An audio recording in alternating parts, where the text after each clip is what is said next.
आगरा में राणा सांगा की जयंती पर क्षत्रिय करड़ी सेना का शक्ति प्रदर्शन। स्वाभिमान रैली में लाठी डंडे और तलवारों से लैस होकर करीब 1 लाख कार्यकर्ता पहुंचे।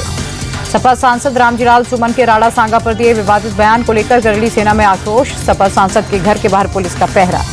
करड़ी सेना के प्रदर्शन पर रामजीलाल सुमन का पलटवार। बोले, देश में हिंसा स्वीकार नहीं की जा सकती। मुझे और मेरे परिवार को जान से मारने की धमकियां मिल रही। महाराष्ट्र के रायगढ़ दौरे पर गृह मंत्री अमित शाह। रायगढ़ किले में छत्रपति शिवाजी महाराज की मां जीजाबाई को दी श्रद्धांजलि। रायगढ़ में अमित शाह बोले, औरंगजेब खुद को आलमगीर कहता था, लेकिन उसकी समाधि सी भूमि में बनी। मुर्शिदाबाद हिंसा में बंगाल पुलिस की बड़ी कार्रवाई। 110 से ज्यादा उपद्रवी अरेस्ट। गुरुवार को वक्फ कानून के खिलाफ प्रदर्शन में हुई थी हिंसा। मुर्शिदाबाद हिंसा के बाद सीएम ममता ने लोगों से शांति बनाए रखने की अपील की। कहा, धर्म के नाम पर अधर्मी व्यवहार न करे, दंगा भड़काने वालों पर कार्रवाई करेंगे। प्रदर्शनकारियों से सीएम ममता बोली, वक्फ कानून लागू नहीं होगा, शांति बनाए रखे, कानून केंद्र ने बनाया, उनसे जवाब मांगो। मुर्शिदाबाद हिंसा के बाद बंगाल में पोस्टर वॉर। बीजेपी ने सीएम ममता के खिलाफ पोस्टर जारी किया। लिखा, ममता के काले राज में आपका स्वागत है।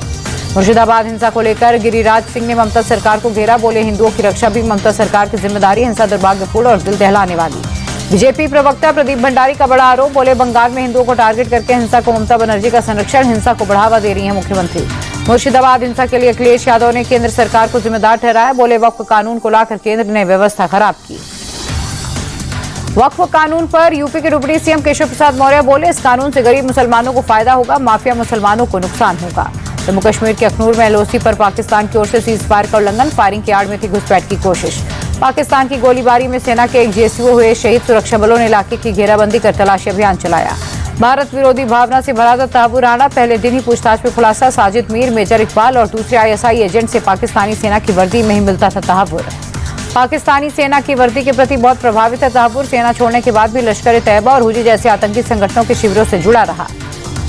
प्रधानमंत्री के दौरे से पहले पटना में बिहार एनडीए के दलों की मीटिंग। 24 अप्रैल को बिहार दौरे पर आ रहे हैं पीएम मोदी। नीतीश के मंत्री और जेडीयू नेता अशोक चौधरी बोले, एनडीए चुनाव लड़ेगी। बीजेपी जेडीयू का एलजेपी के अकेले की लड़ाई नहीं, सब मिलकर प्रधानमंत्री के दौरे की तैयारी कर रहे।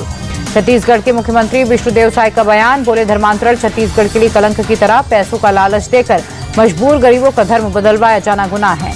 महादेव बैटिंग ऐप मामले में भूपेश बघेल के खिलाफ साजिश के आरोप पर विष्णुदेव साय का जवाब। कहा, ये आरोप गलत, एक नहीं अनेक घोटाले में उनके लोग जेल में हैं।